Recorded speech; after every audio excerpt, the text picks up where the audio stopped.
Life is about systems. Having good systems in place increases your fulfillment. It helps you push yourself in the right direction. If you don't have the right systems, you're not doing the right thing on a daily basis. How are you going to get the fullness out of your life? So in today's video, we're going to talk about how to improve your systems and why you might be limiting yourself by not having the right systems. So let's get into it. I'm Rickey Jasper, and this is the Chasing a Greater Vision podcast. After getting laid off 2 times in 6 months, I realized I had to be chasing a greater vision in my life. I had to be walking into my calling. I spent time building up a successful fitness apparel business, and then now stepping back in front of camera to talk, to speak more, to hopefully inspire you to chase a greater vision in your life. And my goal with this podcast is for us to do it together. So let's make it happen. What's up, and welcome back to the Chasing a Greater Vision podcast. I'm your host, Rickey Jasper. Today's topic is on how to improve your systems. I think that this is such an important topic because if I look back on my life and I look back on what has worked well and what has not worked well, it's based on the systems that I have in place.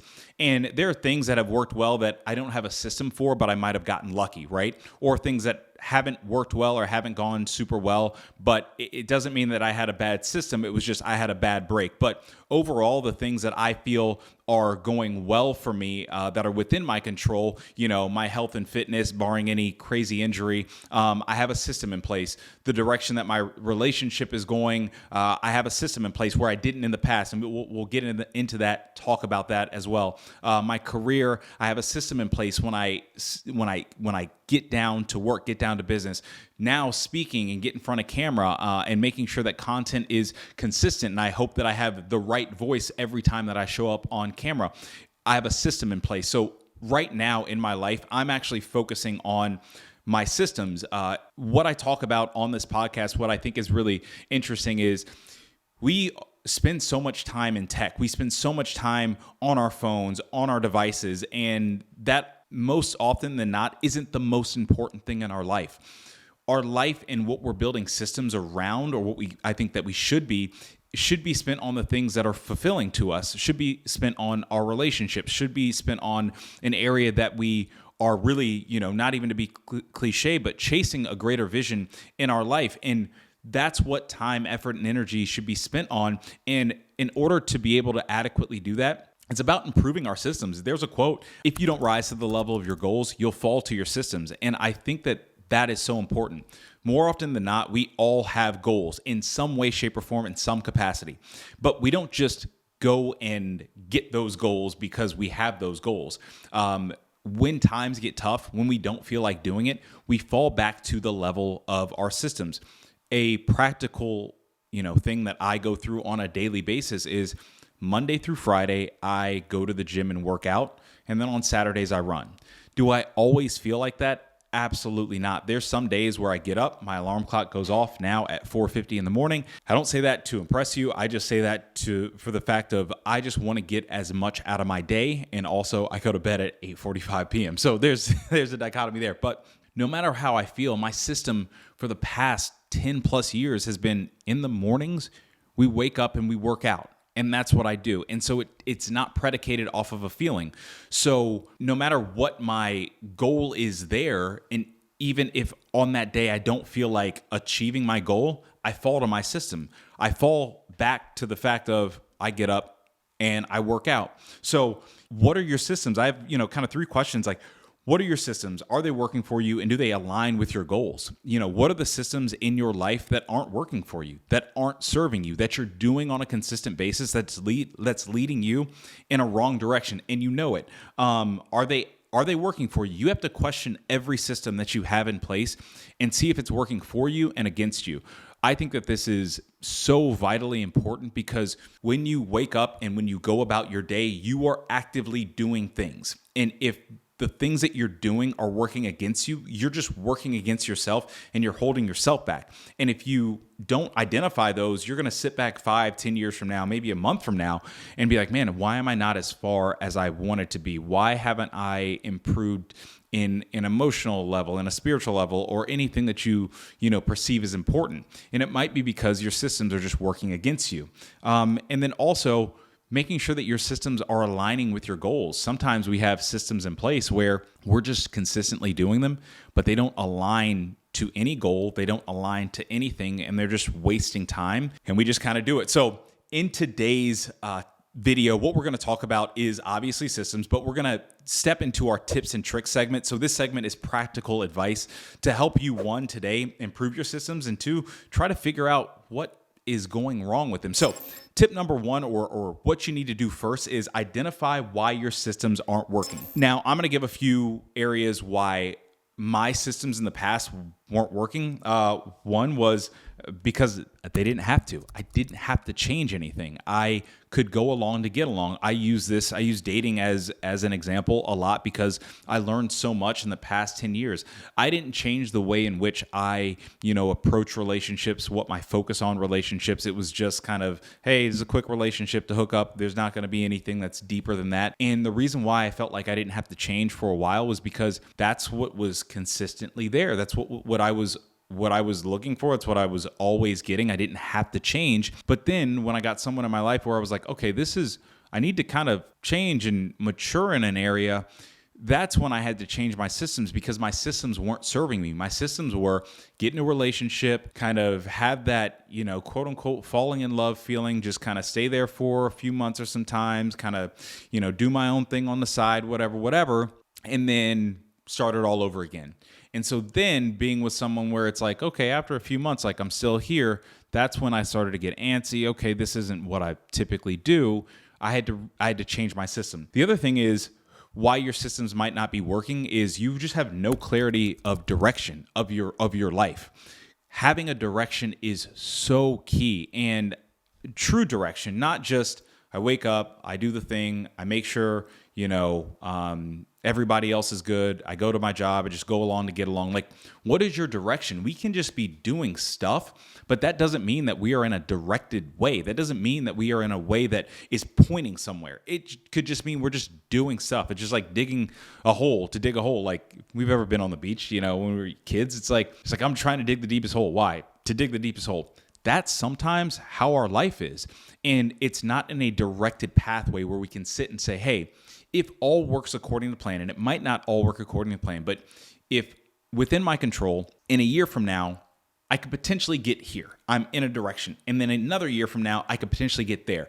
If you're just having things that are directionless, the next year, you're going to be right in the same place. The other thing is you might have self-limiting beliefs. And I think that that's often the case for a lot of us, myself included. When we put systems in place, there's a level of accountability that is naturally there. We're saying that here's a system, here's a habit that I'm trying to improve on, or I'm trying to maintain. And I know, because I've said that this is the thing that I want to do and this is where I want to get to, I know full well that if I don't do it, I'm going against myself. And sometimes a self-limiting belief is like, we are really scared of failure. We're really scared of not being able to set out and do what we thought we could. You're not always going to be perfect. There's not always going to be the perfect time. I always say this: give your best at every moment with the tools that you have in hand. If you can do that, you will be on the road to doing the right thing instead of limiting yourself. Self-limiting beliefs are natural because when we want to do great things, we want to be better in certain areas. It takes more of ourselves. It takes a whole lot more time, effort, and attention. It takes a whole lot more energy. And sometimes we already feel like we're tapped out of energy. So sometimes the self-limiting belief is, well, I just don't think I can do it because I just don't have it in me. And where I will combat that is if you feel like you can do it, and if you see it, if you see the direction, you see the path, that means you can do it, because you're seeing an area where you can walk into, that you can create systems that you know that if you do it and if you carve out some level of time, a habit change, you're going to get there. So number 2 of how we can improve our systems is very simple: improve our habits. And I'll talk about this practically, because improving a habit is not always easy, because we have things that are consistently ingrained. And if we have a day that's packed, if our day is already packed and busy, we typically have habits that we consistently do. And in order to add another habit, we might need to take one off the table. In order to add another right system, we might need to take a bad system off the table. So 3 ways to really improve your habits. One is just start small. It doesn't have to be big. Improving your systems doesn't have to be big. I use fitness as an example a lot too. For me, I was like, I need more time in my day. And what I did was I was like, well, let me wake up for like a month, just 5 minutes earlier. Didn't kill me. Then the next month, just 5 minutes earlier than that. When I first started, I was getting to the gym at when I first started moving out here at 6 a.m. Now I'm getting to the gym at 5:25-ish, because I've just slowly moved the dial back a little bit, starting very small. I didn't say, oh, tomorrow I have to wake up an hour earlier. That's very painful, and I would not be able to stick with it. But I'm like, I could stick with 5 minutes for a month. No big deal. I could stick for that next 5 minutes for a month. I allow myself to adapt and adjust. For relationships, it's like, okay, cool. I viewed my relationship with Carly at the beginning of it like a lease, right? Like, I feel like both of us did that to an extent, but I definitely did that because I was like, okay, I'm here for the first 3 months. All right, it's going well. Okay, I'm going to, no matter what, come hell or high water, I'm going to be here for another 3 months. So that means I'm going to give everything I can.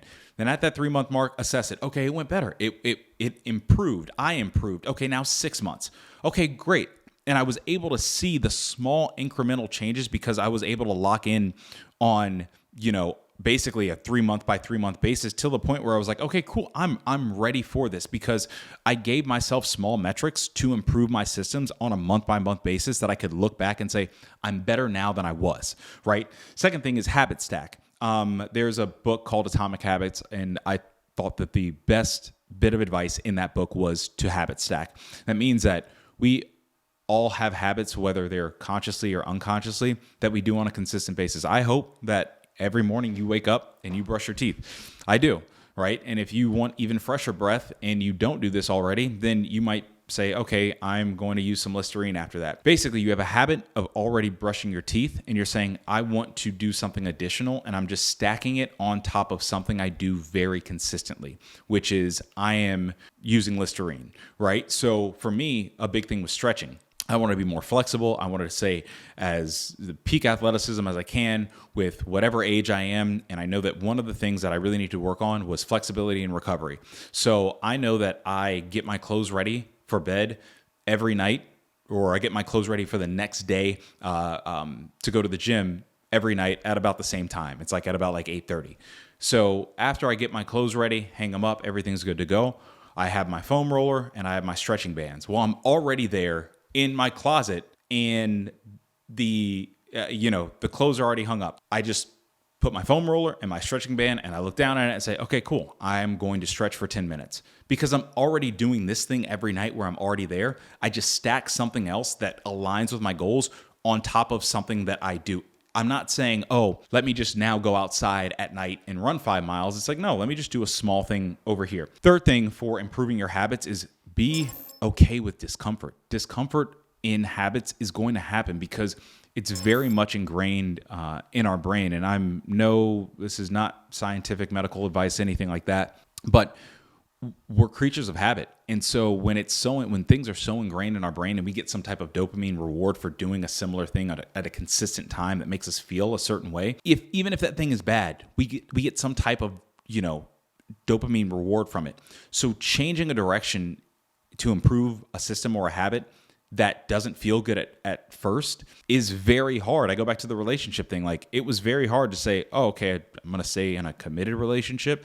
And even if we have some tough days, I'm going to stay here and I'm going to be present instead of just go out, call up somebody else, do X, Y, Z, what I used to do. No, staying and committing, that was harder. And it wasn't harder because it's a hard thing to do. It was harder because I got so much of little tiny dopamine hits over the past 10 years if that's what I consistently did, that now it's like I'm stopping this and I'm changing it. So expect that sometimes habit change is going to be hard, but if you habit stack and have small habits that you're habit stacking, it's going to be so much easier. So the last thing to improve your system is lock in on the reasons why you're improving. 2 things that for me have worked immensely on changing my habits and improving my systems. 1, understanding my why, and then 2, making sure that it's tied to being of service to someone else. So one, for me to really do something and be passionate about something, I really need to know why I'm doing it. Like I feel like I've always been like this to an extent. I can't just do stuff to do stuff. Like if I'm just doing things, I'm like, why are we here? If I'm just talking about stuff just to talk about stuff, I'm like, why are we talking about this? I am a very action-oriented person. And so when it comes to systems in my life, and I work in tech, and I'm a very systematic person as well, I need to know the why. If I can get locked in on the why I'm doing something, I can get some passion behind it. I can get some consistency behind it. And so even when it gets tough, I'm like, oh, but I know why I'm doing it. And it might not feel like doing it right now, but it's tied to a bigger purpose. And the second thing with that is having it be of service to other people. I'm in this also in a phase of life where I want to help people the best way that I can. And if it's not of service to other people, not that I don't care for doing it, but I just get so much joy in helping other people. I don't get a whole lot of joy in just acquiring stuff and buying stuff and whatever, because for me, it's like, yeah, that's cool for a day or two or a month or two. But after that, it's just like everything else. It's stuff like, this office. I love this office. I love this podcast studio. In the first 2 days of having everything here, I was like, oh my God, this is the most amazing. And then it's like you're here working for months. You're doing the podcast for months, and it's like, I don't notice the desk as much as I used to. I don't notice the back shelves as much as I used to. And that's a natural thing because it's stuff, right? But what I do notice is like when I come to speak on this podcast, even if only 5 people see it, I notice that, oh, I'm of service to somebody else and hopefully of service to somebody else. So if you can tie your systems to why you're doing something and just have that so locked in, and then if you can also tie it to other people, of being of service to other people, and a bigger reason, like there's a reason why I want to stay my fittest is because God willing, down the road when I have kids, I want to be able to work out with them. I want to be able to run with them. I want them to be able to look at me and be like, wow, Dad is the most amazing athlete, right? I want to, my service of my relationship is because down the road, again, it's a kids thing. It's like, God willing, have kids. They're able to look at me and say, wow, Dad really treats Mom amazing. And I want to be, a great man or great woman because that's what I see at home, right?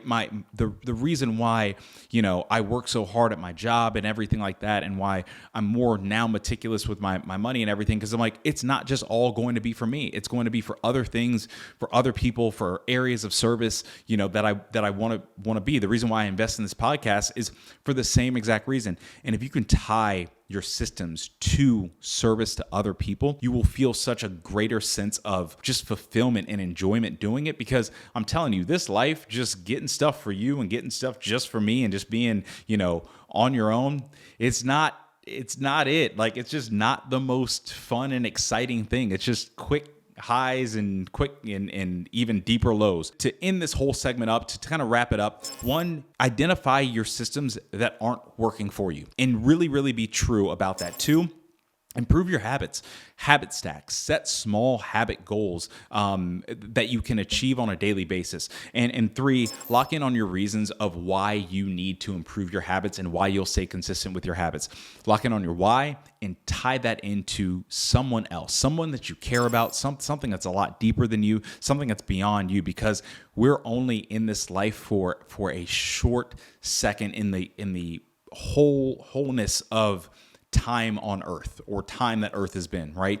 So it can't just be about you. It can't just be about me. It's got to be about other people. It has to be in service to other people, because if not, what are we doing it for? Having nice stuff, doing that's great, but your legacy and who you are and how many people you affect is so much more. It's a domino effect. So that is how you're going to improve your systems, how I focus on improving mine. Our word of the day is simple. And we might have used it before as a word of the day, but I don't care because I love it. It's consistency. Be consistent. Systems are about consistency. You cannot have a system in place that is inconsistent, because if you don't have a level of consistency, then it's not a system. It's just a thing that happens every now and then. Consistency comes with not always feeling well, but you do it anyway. Consistency doesn't mean that everything is going to be perfect. Consistency doesn't mean that everything is going to be successful. Sometimes those systems will fail and they'll break down, but you rebuild them in a way that serves you. So be consistent. We're going to stay consistent with this podcast. I really hope that you all took something from this. If you did, like, share it, send a carrier pigeon. We are trying to just grow this podcast because we know that it is something special that is going to help so many people and that we really want to help so many people.